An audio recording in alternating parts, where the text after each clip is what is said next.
looking forward to having Maria Bartiromo on. Let's get right to her because she is a busy woman there at the Fox Business Network. Sunday morning futures, of course, at 9 a.m. So you saw that yesterday.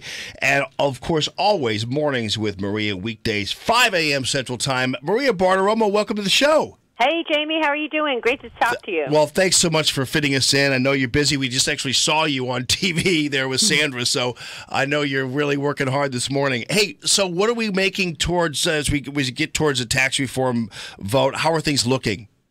Well, I think they are looking good. I mean, look, Jamie, we need to see that vote this week.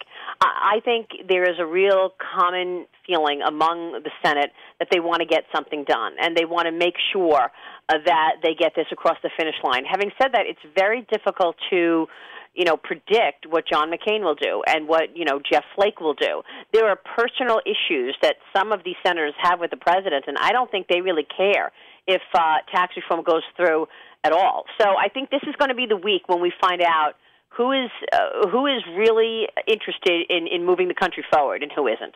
Yeah, well, and absolutely. So let me ask you something really quickly. I know that some things have fallen by the wayside, others have not. We did get the corporate tax rate down to 20, which was something somebody thought maybe was still going to be at 25, but it's at 20. How about the AMT? Is that going away in this current configuration? The AMT is going away for sure. Yep, that's in both plans. Okay, well, I mean, and so what would be the holding? What would hold this up? Well, what would hold it up is if, senators right now push back and say they're not going to vote yes. And, right. Right now we know that Senator Ron Johnson has said, look, I can't vote yes on this the way it looks right now, but I want to get to yes. What I need to see is changes between the corporate rate and the pass-through rate, because as you know, both plans right now have a corporate rate of 20% and the pass-through rate of 25%. So Ron Johnson is saying, look, small business is getting hurt here. They should have the same rate as big corporations. He wants to change there. I think in the next couple of days what you're going to see happen is they will make tweaks to this plan, and they probably will come up with something to appease Ron Johnson. So they will get him on board. Susan Collins, another senator, has said, look, I want to be yes, but I can't agree to the complete elimination of the state and local tax deduction. So maybe they'll come up with something where they put caps on it, whereas if you're, under a certain income level, you can still deduct your state and local taxes, but if you're above it, you can't. Right. So I think these next couple of days are going to be, coming up with tweaks to this plan to appease certain senators. But as I said, there are some senators, I believe, that just will not go to yes regardless, and that's what we have to see.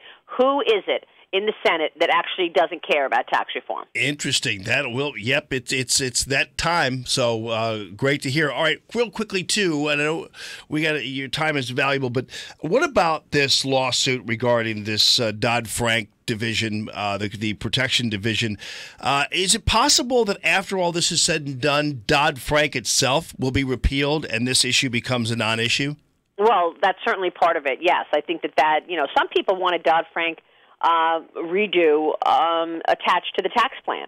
Other people want this to be one of the next things that the president focuses on, because as you know, the Dodd-Frank legislation has completely handicapped the financial services sector, and that's one of the key reasons that banks and investment firms have been sitting on cash all these years, because they had to hire tons of lawyers, they had to hire tons of new people to help them fight the government, because the government was demanding money, fees across the board, and that's why you saw business unwilling to spend money and hire new workers in the last 8 years.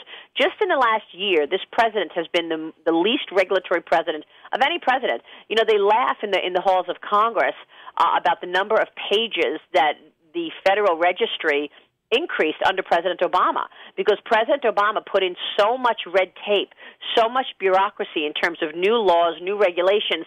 The joke in Congress is that the number of pages that Barack Obama put in is equivalent to 15 King James's Bibles. Oh, wow. 15 Bibles. Yeah. And so, this president has been cutting regulations fast, and I do believe that one of the reasons that we are seeing 3% growth, we had 2 quarters of 3% growth or better the last 2 quarters, is because of this reason, that businesses realize that they could sort of take a breather for a minute, and they don't have to be on guard in terms of hiring more lawyers and hiring more people just to defend what they're doing. And as a result of that, they've started loosening their purse strings, and now they are investing in their businesses again and hiring new workers.